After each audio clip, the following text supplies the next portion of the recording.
what's going on YouTube? Anti-Yami here, back with another video, and today we're looking at pure White Forest Azamina, no Fiendsmith.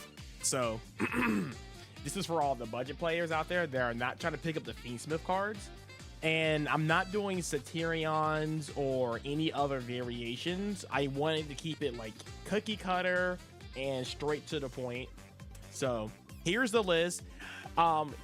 I've seen a lot of people playing board breakers in White Forest, and I think right now board breakers are not bad in this format, and I think it's like very good versus like Ryzeals and stuff like that.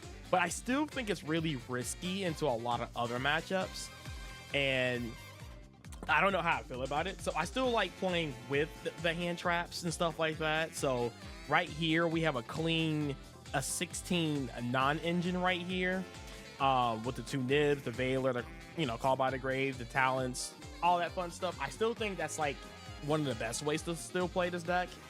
So we're still approaching with that. Of course, you still have the same lineup just like my other profiles. I still think this ratio is very correct as far as White Forest goes. You guys can always switch it up. You can play maybe two Estellars because you're playing like the Toy Box engine and stuff like that. I wanted to keep this deck at 40 because, again, you really want to see the Toy Box in combinations of like your Black Forest, your Black Witch, and also with your White Forest cards.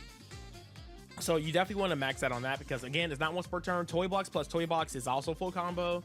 So that's really exciting. So yeah, you just want to see the card. It's broken. So yeah. And then of course I'm on the one Toy Soldier, one tank. You can easily play like multiple Toy Soldiers. I don't think it's necessary, but you can definitely do that. And as we can see that we're not on Woes anymore, we're actually on Unleashing. This card is crazy. So sad that I overlooked this card. I read it, but then it didn't really it didn't seem like great to me, right? Because it's a trap. You don't want to draw traps going second and stuff like that, but it's actually not bad. And the fact that it's a White Forest card, so it has that weird effect where it sets itself after it gets discarded, is a big bonus. It's an Azamina card, so you can search it as Azamina or the White Forest, so it's very highly searchable. Very highly searchable. And the effect is really good because for some reason I thought it was only composing your opponent's cards, but it's all cards. So there's some very cool lines you can do by balancing your own cards. It's crazy. It's a good card.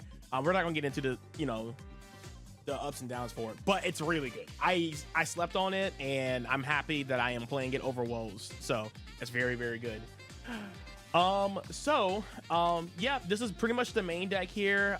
Again, there's a lot of things you guys can change. There's a lot of like flex spots here. You can maybe cut down on some of the non-engine, play more, Toy Soldiers. You can play more Black Witches if you like.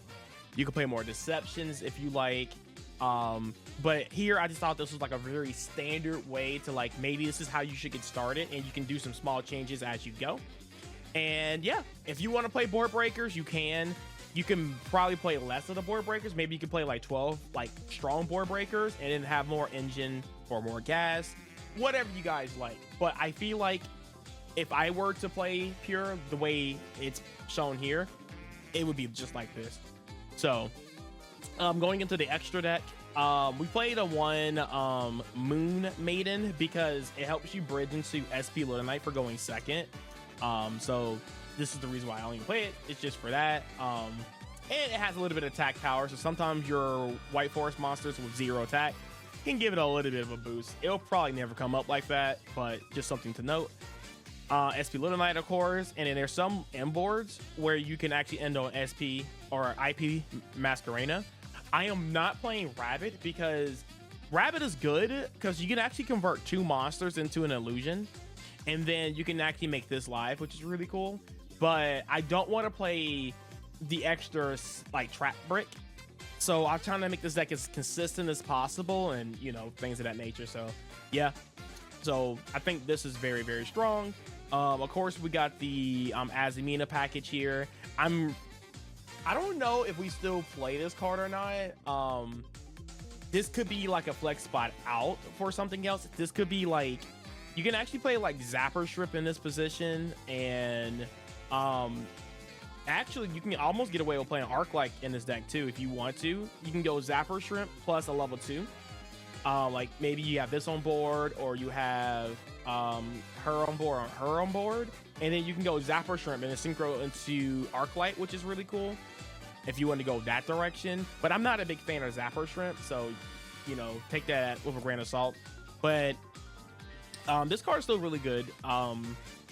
You don't make it as much as you do in the Fiendsmith version, but going second, you can still go into it pretty naturally and help break boards and stuff like that. So, you know, 27 is really big. So just a spell card that just summons a 27 beater that sends on summon is really strong going second. So it's pretty good.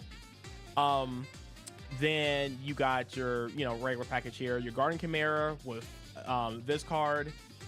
You play the Typhon because it's really good into like Caesar, and it's also really good into like other, you know, decks that spam a lot of extra deck. It's good in the grind game, especially with all these hand traps and stuff like that. Like, it's really good where you can just normal summon like Ferraros, overlay, and then kind of control from there if needed. Dweller, because Dweller is really good versus the Fiendsmith stuff. So if you're going against a Fiendsmith deck, you can actually go second with Dweller and beat the Paradise that way, especially since you're on like a good number of like level 4 monsters in this deck. So the Toy Engine can help you get into that, and it can help you beat the Paradise and the Fiendsmith push. Babushka is also really good too for stalling out very interesting grind games. So there's times where you go second, you kind of pick at their board a little bit, and then boom, make a Babushka, and you're just kind of like stalling until your next turn to kind of resource loop your stuff. So Babushka is really, really strong. Again, these can be flex blocks, this could be the Garis, this could be a lot of different things, but I feel like these two cards are really, really solid.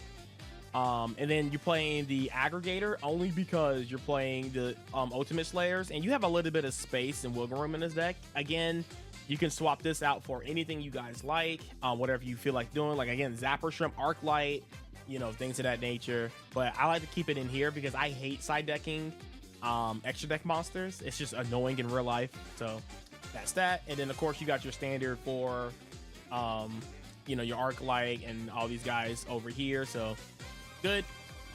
And then as your side deck down here, we're gonna not really pay too much attention to it, but it's kind of similar to my last video side deck.